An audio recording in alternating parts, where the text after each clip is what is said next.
Hi, this is Robin Sharma. Welcome to this mastery session. This mastery session is called the Journaling Deconstruction. These days I'm so fascinated and all about deconstructing so many of the core pieces of my thinking, my life, my observations. I really want you to think about this word, deconstruction.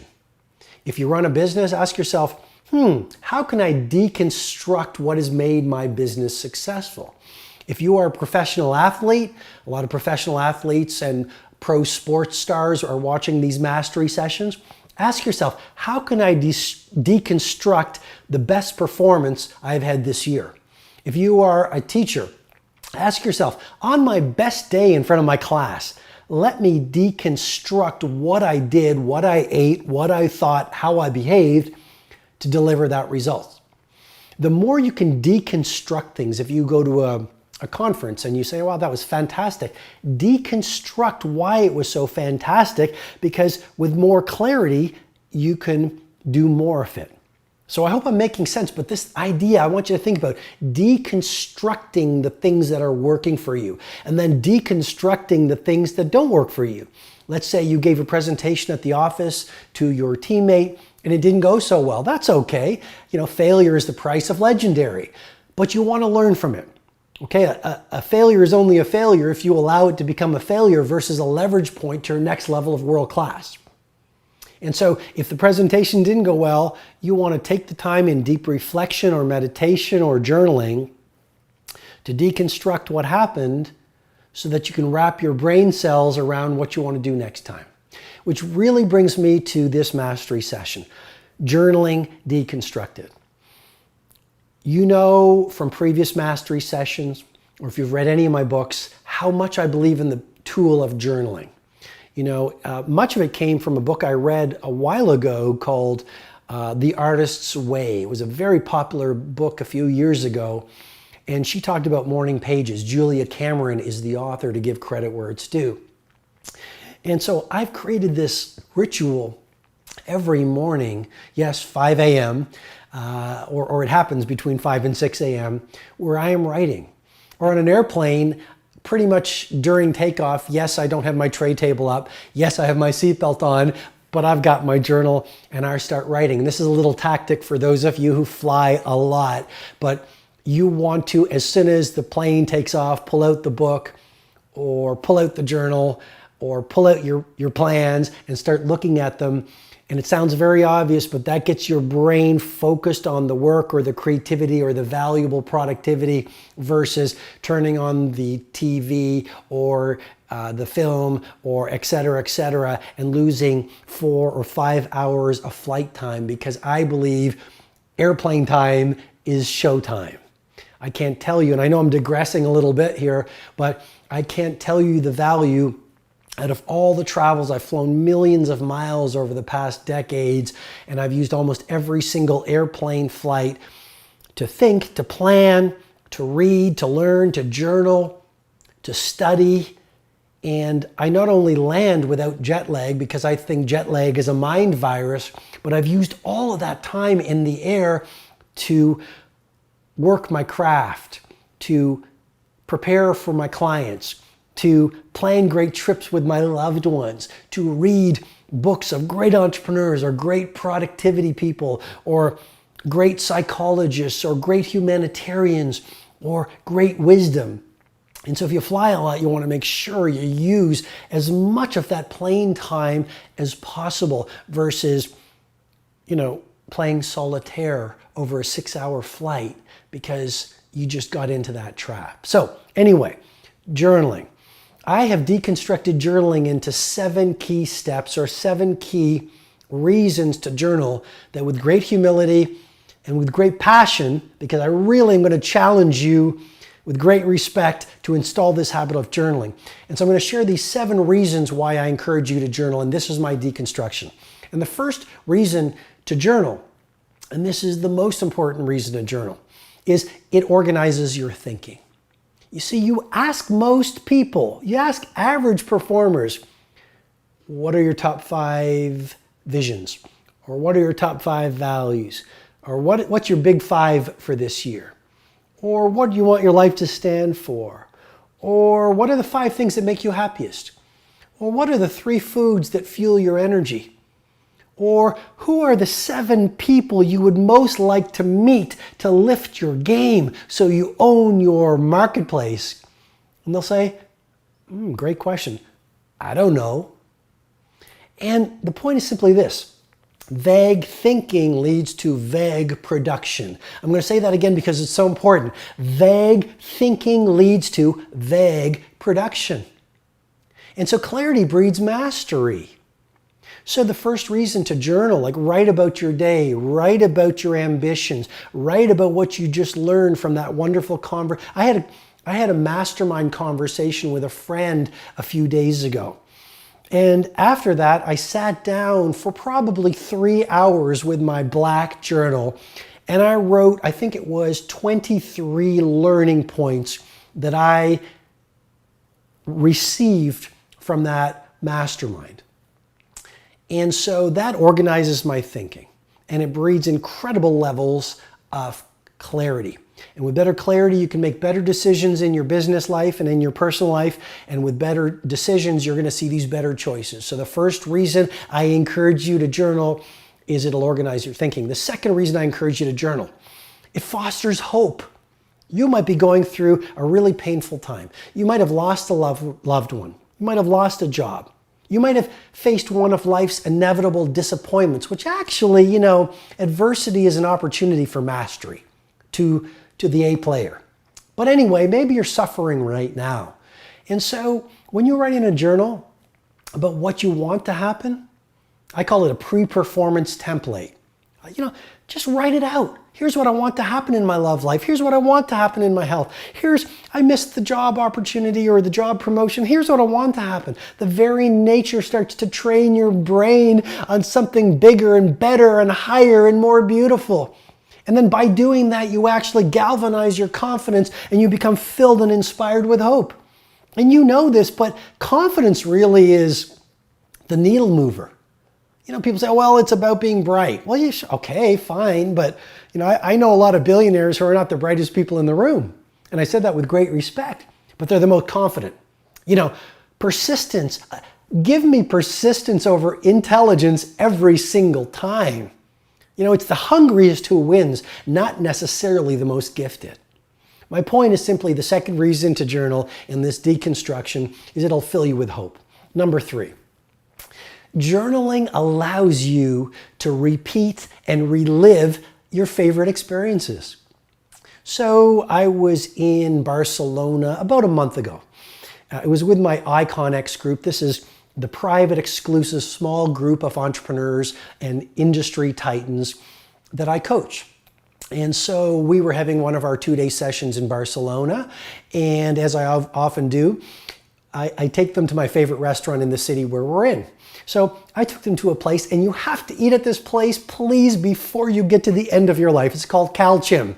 It's in a place called Penedès, which is about 45 minutes out of that wonderful city, Barcelona. And in Penedès, this is where they make cava, right? Which is the Spanish equivalent of champagne. And so you go into this little village where Calchim is, and it's spelled Calxim. And there's this little village. And as we drove up, me and my icons, the sun was setting, and there was a gentle breeze going through the trees of this little village. And the owner was standing outside, and his 2 children were playing. And he invited us, he gave me a huge hug as these Catalonians will. And we went downstairs into the bodega, and we had an epic meal. And the food was magical. And the experience with my Icon X members was unforgettable. And the next morning I woke up in Barcelona and I wrote about it in my journal. And I wrote about it just to allow the experience to infuse my heart, not only my mind, but my heart. I wanted to take in what I experienced at that restaurant at a heart level, at an emotional, visceral level, so it became a felt knowing in my body. And yes, I'm passionate about great food. And yes, I'm passionate about that restaurant. I get nothing, of course, by sharing it. But your life is special, even if you're going through a difficult time. By writing in your journal about the good things in your life, the blessings, the sunsets, the great pizza meals, your favorite restaurants, that wonderful book you just read, that conversation you just had at a bus stop or with a taxi driver, it will allow you to relive the experience. And you can do that anytime you want to relive that experience and feel the same feelings. And if you do that, then you start living life almost like a miracle. Every day becomes this incredible miracle. Number 4, the fourth reason to journal, it imprints deliberate gratitude. You see, gratitude is a muscle. I'm going to repeat that again because it's so important. Gratitude is a muscle. The more you go to the gym of celebrating your blessings, the stronger your muscle internally of gratitude will grow. And you might say, Robin, you teach leadership to the Fortune 500, you teach elite performance to professional athletes in professional sports, for example. Why are you talking about gratitude? Well, if you look at the work of a lot of the storied and most celebrated positive psychologists, they will use a term called deliberate gratitude. And what they found is the happiest people are the people who make the time to deliberately celebrate gratitude. And happy people get big things done. Happy people are the most creative. Happy people are the least toxic. Happy people are the best entrepreneurs or team leaders within organizations. Happy people have the most fire in their belly. Happy people have the most grit, which is that trait, Angela Lee Duckworth's term about that trait of people who get the most things done. So my point is, in your journaling, if every day you take the time to record 10 things that are great about my life, 10 things that I'd love to focus on. It could be, I have 2 legs. If you're blessed to have 2 legs. It could be you have good eyesight in a world where a lot of people have glaucoma. It could be that you have income in a world where a large percentage of the world is existing on $2 a day. If you have food in your belly, you are a blessed human being. If you have a roof under your head, you are a very fortunate person indeed. And so it's the psychological term is called hedonic adaptation. You get a new car and you love the new car until it becomes your new normal. You buy a new house or you have a roof over your head if you were homeless and you take it for granted. That's hedonic adaptation. It's a survival instinct that we have to fight. And how do you fight taking things for granted, hedonic adaptation? The reply, or the way you fight it, is deliberate gratitude. And I am writing almost every day in my journal about what I'm grateful for. My loved ones. I have an extraordinary family who I adore. I am blessed to do these podcasts. I'm blessed to do these mastery sessions, to be of service to so many people. I am blessed to be an influencer on Facebook, where millions of people are going to my Facebook page every single day. I am blessed to have great health. I am blessed to do work I love. I am blessed to be able to eat food that makes me happy. I am blessed to have a home full of books. A home full of great learning materials, and a home that inspires you is a beautiful home, even if it's a 1-bedroom apartment or a hut. There's an image I saw the other day, these African school children, and they're reading under streetlights. They don't have any electricity in their homes. So they coalesce and congregate every evening under public streetlights on the street so they all can read. That's how much they want to learn. And that moves me, even sharing it with you here today. And you are probably in a place where you have electricity in your home and you can read every night. Do you take the time to celebrate it? Journaling is a great way to dial in and acutely focus on those blessings. And just imagine if you took those things and really viscerally appreciated them, they would be so meaningful to you and you would feel so different. even if you're going through a disappointing time in your life. The fifth reason in this journaling deconstruction is to process through and release low energy emotions. So if you're going through one of life's inevitable hard times, life is a series of seasons, okay? And you're gonna have times at the top of the mountain, you're gonna have times in the valley. I've gone through times you could not imagine. I've gone through times where I have been attacked, where people have tried to take me down, where someone very close to me called it a horror story, like a Hollywood horror story.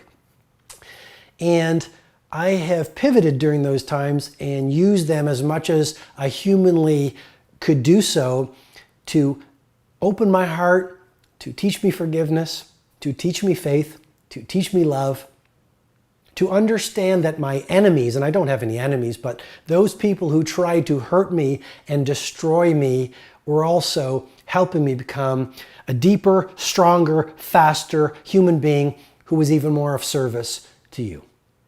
And it makes me think of that wonderful Mexican proverb. They tried to bury me. They didn't understand we were seeds. And during my times in the darkness, where I was lost and hurting, where people were trying to destroy me, one of the things that saved me was my journal.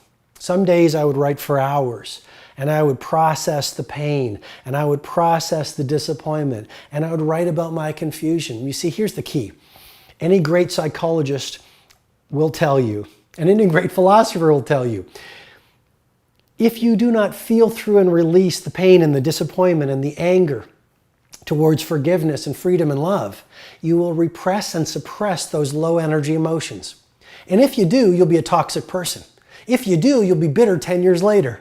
If you do, you will never forgive. If you do, you will be carrying those people who tried to destroy you with you through the rest of your life. You won't be creative. You won't be productive. You won't be on fire. You won't be a master of your craft because you're stuck in the event that happened years ago. And journaling is a fantastic tool to move you through those difficult times, whether they last a week, whether they last 5 years, whether they last a decade. Hey, Nelson Mandela was in Robben Island for 27 years. You want to talk about a hero. Sixth reason to keep a journal, exponential learning sustainability. What does that mean, exponential learning sustainability? Well, by writing what you've learned in your journal, you dramatically accelerate the learning and the stickiness and sustainability of what you've learned. So if you've just been to a great conference, you've just been through a great online course, you've just read a great book, or let's say you've just had a great conversation with your mentor or a stranger. Over lunch, over a cup of tea, before you go to sleep, pull out your journal and write about it. Here's what I learned. Here are the 7 points. Here are the 15 points. And dial it in and calibrate the insights. Why? It'll deepen them in your thinking. It'll lock them in. And then, as you know, it's your beliefs that drive your behavior, right? Your income and your impact always reflects your self-identity. And so through learning and integrating the learning so you become this force of nature and this more valuable human being, then you will be able to bring on the value to your marketplace, bring on the service, bring on the passion, bring on the energy, bring on the excellence so that you become unstoppable as you rock your craft in your market of choice. And that brings me, I hope you've loved this mastery session. I'm full of passion and energy. Obviously, I love journaling and I really want you to do it, just to experience it so that you get the benefits in your own life, which is my great wish for you. And the seventh reason to journal in this deconstruction I've walked you through with great love is it allows you to record your remarkable life. You know, there are no extra people on the planet today. And it doesn't matter if you're a billionaire, a street sweeper, a chef, a filmmaker, a carpenter, a laborer, an astronaut, a scientist. You are built for remarkability. And your life is colorful. Your life is meant to be rich. It's meant to be beautiful. And the hard times will serve you. I mean, the hard times, Those times of pain and frustration build your character. They open you up. They deepen you. They give texture and beauty and deliciousness to your life if you see them and embrace them that way. And then your times at the top of the mountain, savor those. They're glorious times that are meant for you. But write it all down. You know, it's writing your journals. That's your autobiography. And I hope you get to the end of your life and maybe you're 127 years old and you look at this heap of journals and you go back through them and you read about your learnings, you read about your lessons, you read about what you gave, you read about your trials, you read about your victories, you read about who you influenced, the people you loved, the people you inspired, your times of confusion, and a smile comes to your face because you realized you lived life beautifully and meaningfully. And I really, really, really hope on the last hour of your last day, as you flip through your journals, surrounded by those who love you, that's what comes to your mind and within your heart. Thanks so much for being with me. Hi, this is Robin Sharma. I hope you received great value from this mastery session. If you'd like to receive potent training videos, blog posts, learning tools, and information on my 2 live events, Personal Mastery Academy and my flagship 4-day experience, the Titan Summit, go ahead and visit robinsharma.com.